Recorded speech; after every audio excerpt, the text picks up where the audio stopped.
But before we do that, let's understand this question which says, is 2 a polynomial? What do you think so? Yes, it is a constant polynomial and it has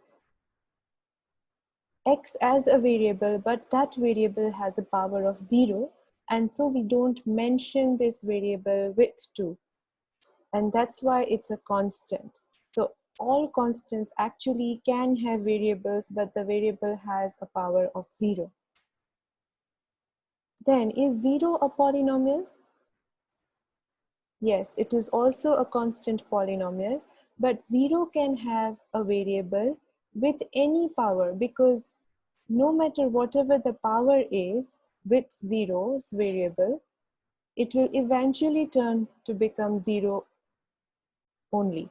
So the 0 variable, the 0 constant can have x raised to 0 also. It doesn't matter, and it can also have x raised to 100 as well. It doesn't matter because eventually it will turn to become 0 in both the cases. And so we are not able to decide whether the variable with a 0 constant has which power. Okay, so that's the speciality of this constant called 0 constant, and that's why it is also called a 0 polynomial. It plays a very important role in the collection of polynomials. So let us consider the following polynomials. So here you have 2x, here x, there is 2x raised to 0. Here there is 5x cubed. Here you have 1y, and y has a power of 1. And here you have 1y raised to 4. How many terms do each of this polynomial have?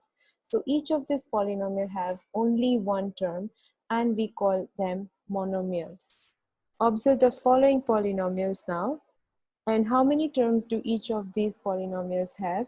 They have 2 terms, and when polynomials have 2 terms, they are called binomials.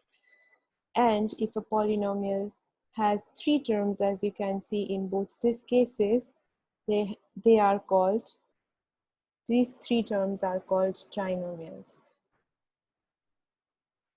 Now look at this polynomial. This polynomial has 4 terms. So we just call it polynomial.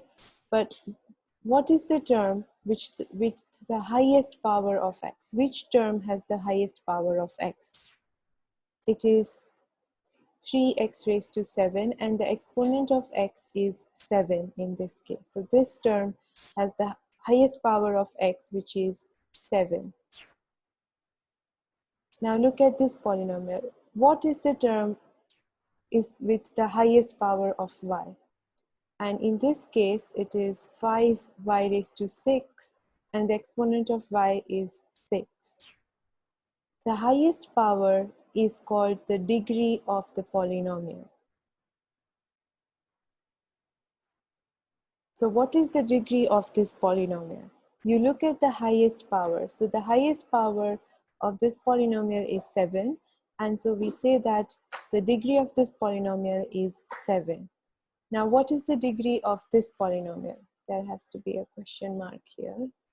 And you can see the highest power is with this term 6. And so the degree of this polynomial is 6. Now, what if I say, if I add one variable here with, let's say, 8 as the power, and then the degree of this polynomial would be 8. It would be 8 in this case, because now y has a power of 8. Okay, moving forward, what is the degree of a non-zero constant? For example, 6. Since 6 has a variable, and the variable with 6 will have a power of 0, the degree of this polynomial would be 0. It would be 0 because 6 has a variable x of power 0, because the variable has a power of 0. So the degree of this polynomial is 0, or the degree of any constant polynomial will become 0. And what is the degree of a zero polynomial? Now remember, zero polynomial can have a variable x with any power. It doesn't matter. It could be 0x raised to 0 or 0x raised to 1 or 0x raised to 2 or so on, any power. And since the degree can be any of these numbers, any of the whole numbers, the degree of a zero polynomial remains undefined.